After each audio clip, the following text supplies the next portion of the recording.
नमस्कार दोस्तों, स्वागत है आपका। दोस्तों आइए देखते हैं यूपी पीसीएस 2006 प्रीलिम्स में हिस्ट्री के पूछे गए प्रश्न। तो पहला है कि कपास की खेती का प्राचीनतम प्रमाण कहाँ से मिला है। तो कपास की खेती का प्राचीनतम प्रमाण भारत से मिला है और भारत में सिंधु घाटी सभ्यता से मिला है।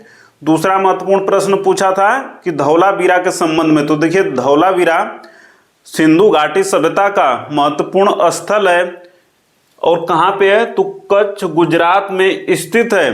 दूसरा महत्वपूर्ण तथ्य इसके बारे में यह है कि एस.आर. विष्ट जी ने इसकी खोज की थी। तीसरा महत्वपूर्ण तथ्य यह है कि धौलावीरा 3 भागों में विभाजित है।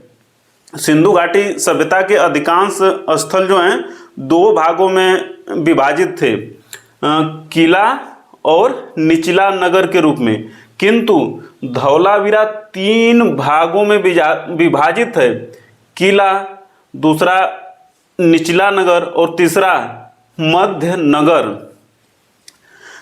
धौलावीरा के संबंध में चौथी महत्वपूर्ण बात यह है कि यहाँ से एक साइन बोर्ड प्राप्त हुआ है। यहाँ से एक साइन बोर्ड प्राप्त हुआ है और जिसमें 17 सैंधव लिपि के अक्षर अंकित हैं।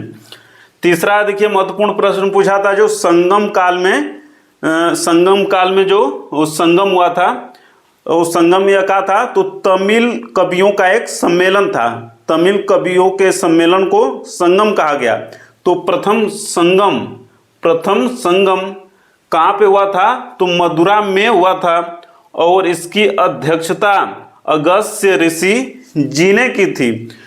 दूसरा संगम कपाटपुरम में आयोजित हुआ था और इसकी अध्यक्षता अगस्त्य ऋषि और उनके शिष्य तोलकाप्पियर जी ने की थी। तीसरा संगम यह भी मदुरा में हुआ था और इसकी अध्यक्षता नकीरन जी ने की थी और तीनों संगम पांड्य शासकों के शासनकाल में आयोजित हुए थे। चौथा महत्वपूर्ण प्रश्न देखिए, आजीवक के संबंध में। तो आजीवकों का मानना है कि भाग्य ही सब कुछ निर्धारित करता है, मनुष्य असमर्थ होता है। भाग्य ही सब कुछ निर्धारित करता है, मनुष्य असमर्थ होता है। यह किसकी विचारधारा है? आजीवकों की। और अर्थात ये क्या है, नियतिवादी हैं। और मक्खली गोसाल ने आजीवक संप्रदाय की स्थापना की थी। पांचवा महत्वपूर्ण है कि देखिए, कौटिल्य का एक नाम चाणक्य है और इनका एक अन्य नाम विष्णुगुप्त भी है।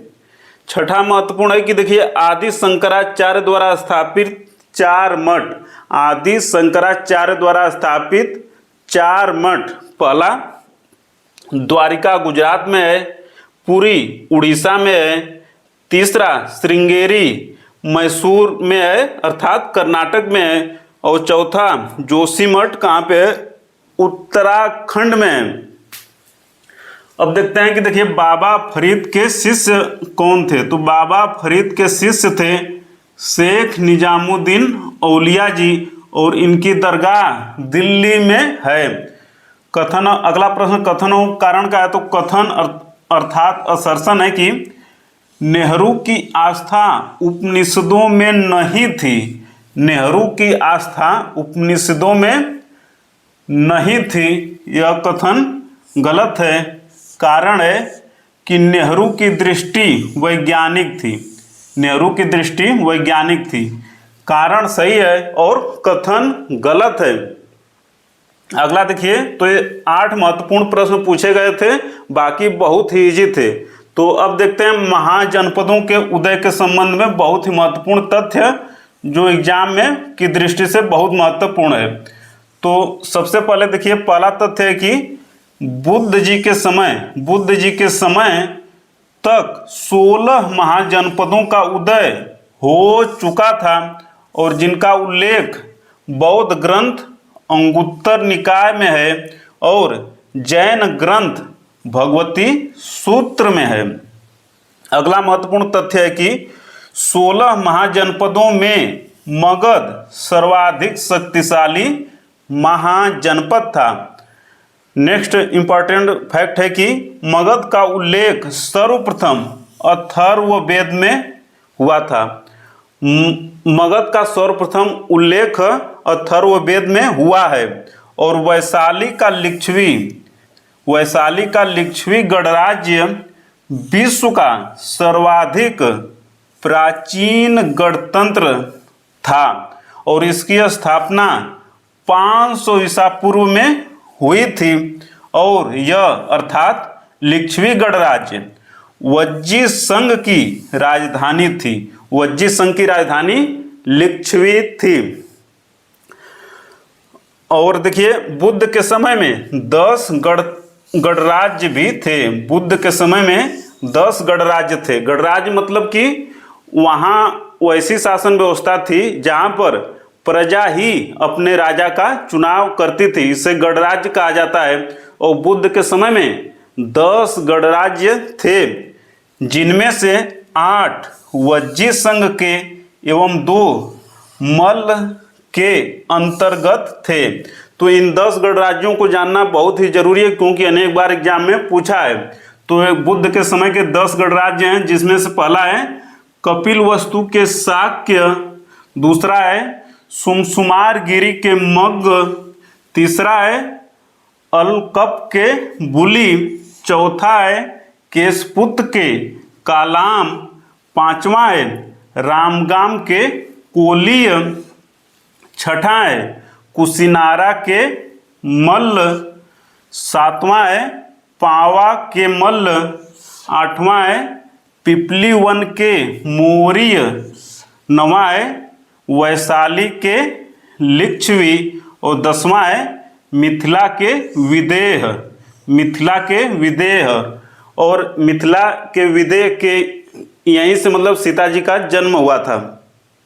अब देखते हैं कि बुद्ध के समय का सबसे बड़ा एवं शक्तिशाली गणराज्य कौन था?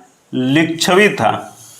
और अगला महत्वपूर्ण फैक्ट है कि बुद्ध के समय 4 शक्तिशाली राजतंत्र थे, अर्थात यहाँ का राजा उत्तराधिकार में राजा बनता था, प्रजा यहाँ चुनाव नहीं करती थी, इसलिए राजतंत्र था। तो बुद्ध के समय के 4 शक्तिशाली राजतंत्र थे। पहला कोसल, इसकी राजधानी श्रावस्ती थी। दूसरा मगध, इसकी राजधानी गिरिब्रज अर्थात राजगिरी में थी। तीसरा है वत्स और वत्स की राजधानी कौशाम्बी थी। चौथा है अवंती, तो अवंती 2 भागों में था, तो उत्तरी अवंती की राजधानी उज्जैनी थी और दक्षिणी अवंती की राजधानी महिष्मती थी। तो वीडियो को अंत तक देखने के लिए, लाइक शेयर कमेंट और सब्सक्राइब करने के लिए आपका प्रेम पूर्वक बहुत बहुत धन्यवाद दोस्तों, बहुत बहुत धन्यवाद।